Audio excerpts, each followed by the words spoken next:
I remember one night I found myself really angry with myself. I was like, what the hell, Jasleen? Why did you call this person? This person always reminded me how small I was, how I was not enough, how I should do more. And anytime I would get off the phone with this person, I would just feel like, oh, now I feel worse than ever before.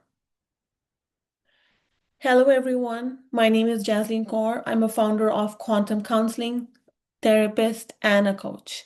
In this video, I want to share a personal example in order for you to realize that how valuable you guys actually are. I'm going to share something extremely vulnerable with you guys, and I still feel a lot of shame, embarrassment, and I'm a bit judging myself, so I'm just gonna share my story, okay?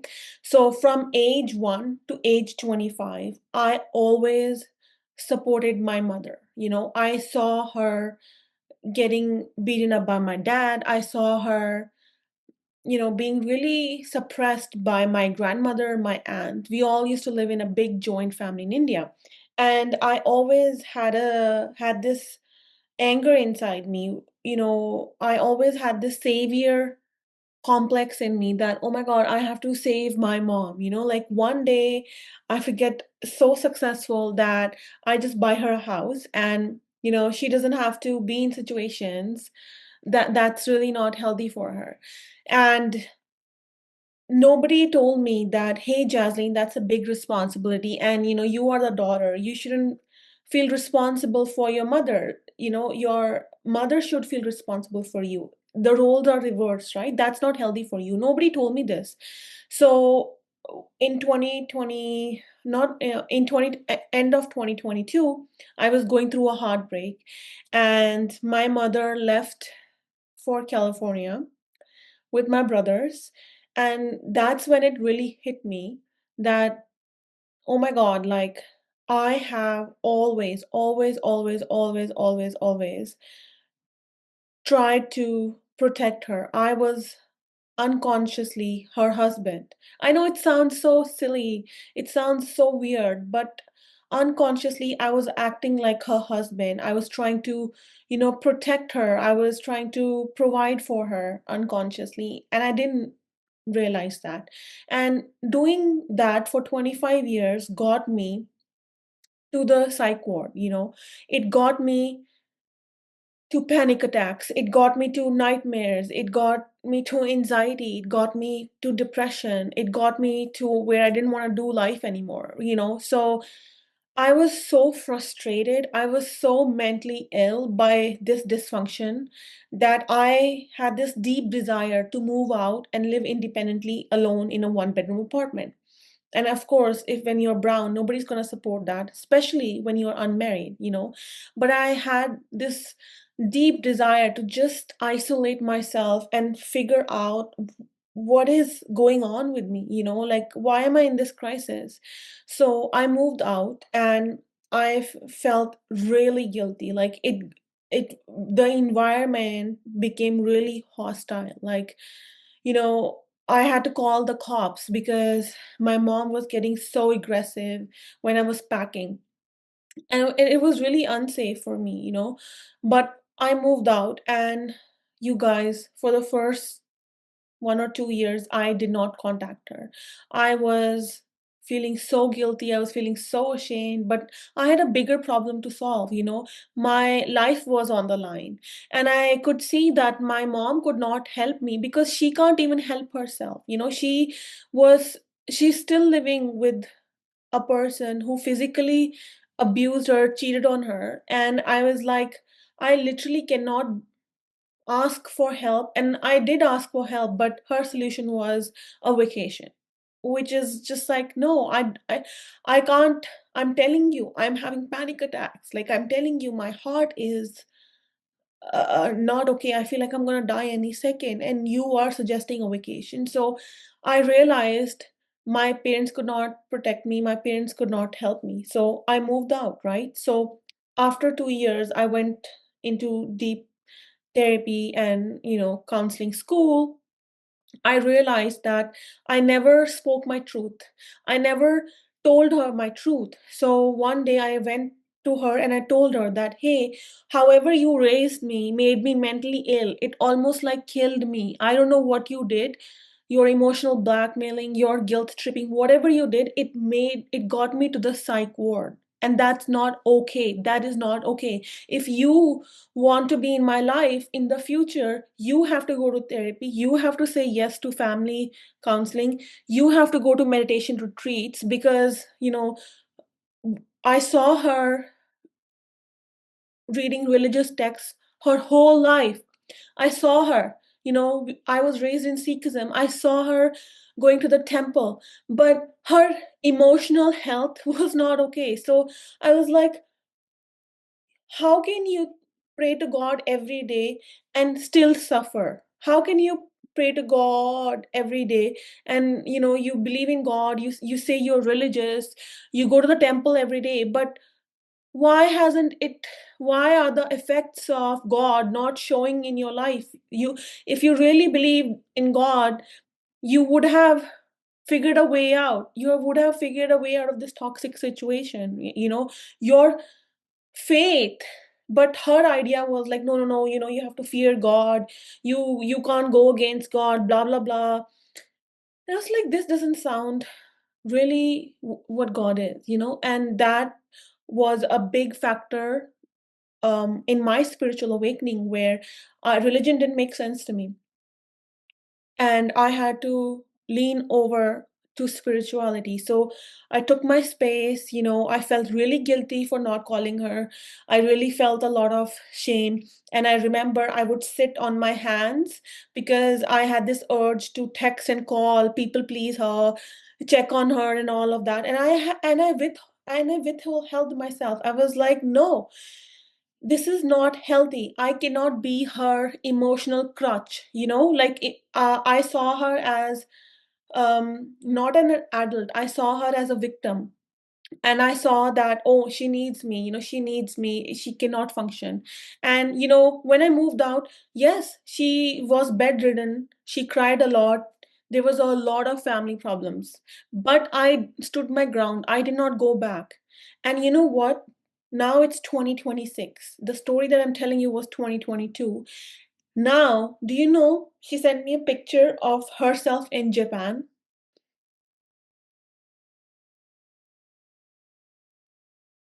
Yeah. Now she wants to travel the world. Now she wants to prioritize her health. And she would have never done that if I continued to support her emotionally. If I didn't become the example of truth, of my truth, she wouldn't be forced to look within her. And I used to think, oh my God, I need to be there for my mom. She's the reason I'm alive. Yes, I am grateful, but that doesn't mean that I have to be crazily obsessed in being her partner. She would have never ever grow spiritually. She would have never ever go to a meditation retreat had I not removed myself, had I not pushed her to rely on her own body. Our bodies have a lot of wisdom. And when you are raised in this role reversal where you act like the parent, it's not healthy for me because from living a life where, I saw a lot of dysfunction, she had this idea, okay? Her belief was, and of course, this was passed down from her mother too, right? That if you laugh a lot, you will cry. So I became this sad girl, and the only way I felt alive was in relationships, you know? So you do not know how, like, from this whole experience, 25 years of just over giving, giving, giving, giving, giving, giving, giving, to everybody but me, I realized I wasn't good at receiving. It's so easy to give for me. I can give my heart. I can give my heart. Like if somebody really asks me for something, I used to be like that. I would give anything.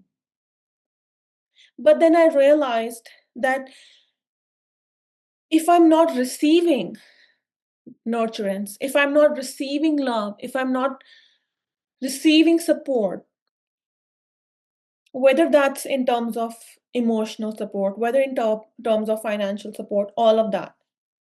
If I'm not receiving, how am I her daughter?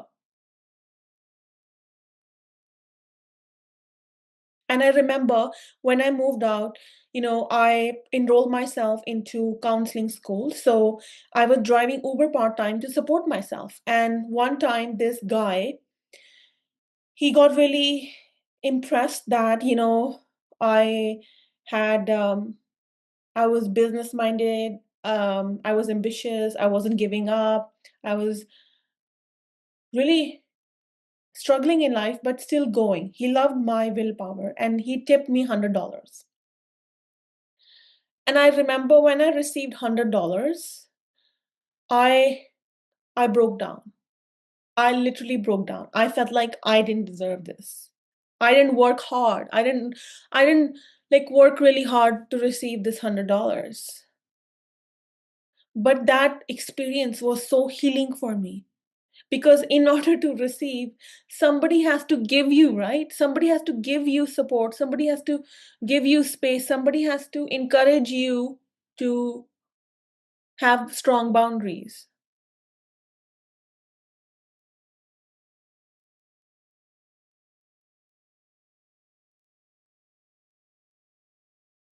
And from that story, I realized that, oh my God,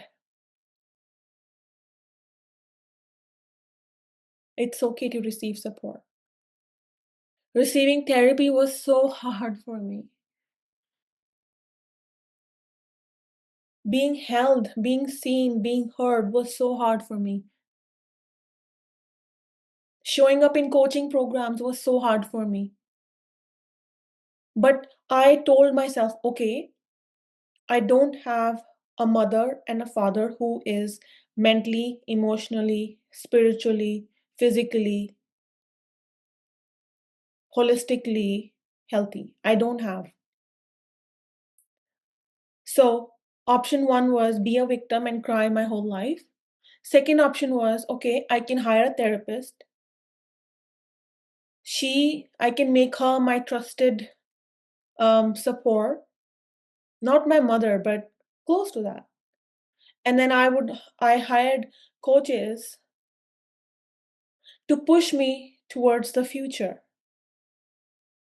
And I didn't think my coach was my father. I didn't think my therapist was my mother. But in my mind, I surrounded myself with strong, holistical people so that I know what to focus on, so that I don't go in the past, so that I hold myself accountable.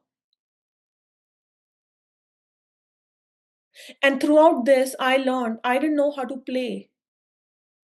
I was all about work, work, work, work, work, work, gym, gym, gym, gym, gym, gym. I have to be perfect, perfect, perfect, perfect. I did not know how to play in life. Whenever I would play, give myself pleasure, I would feel like I don't deserve this. I was punishing myself. And I realized that, oh my God, if I focus in my mind, I was like, when I'll earn this much money, then I'll be happy. And I learned that the bar will always shift in the future. I have to stop living like this. I have to rewire that belief that if I get too happy, I'm going to cry. I don't want to believe in that. I want to believe that the more I am happy, the more exciting my life gets. That's the belief I want to believe in. If you wire the same thought again and again, it becomes your reality. Neuroscience proves this now.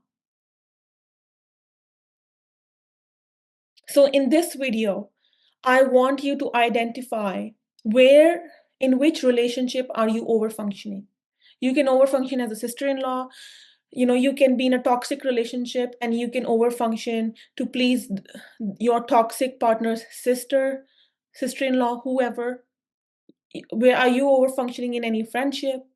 Are you overfunctioning with your dad, with your mom, with your children? Where? Identify. Where are you giving too much? And you are not allowing the other person to grow naturally. Identify that within yourself. Identify, question your life. Okay, am I playing? Am I having pleasure? Am I having joy? Am I coloring? Am I dancing? Am I singing? Don't make pleasure something that um, you have to win at.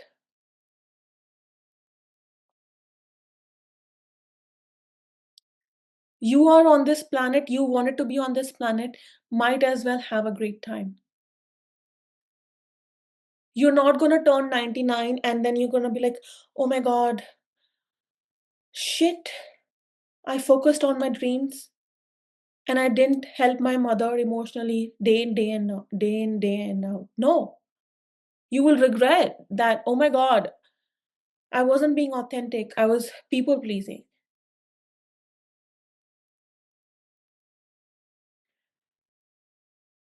The spirit in you loves you unconditionally.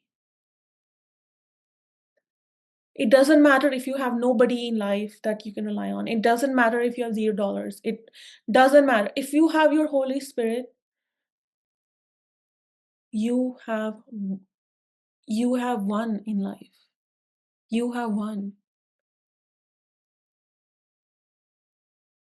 I treasure you guys. I love your spirit. I love who you are. And the future you loves you for going through all of this. For reaching out for answers, for gaining more knowledge, for changing, for overcoming and becoming the woman who's powerful.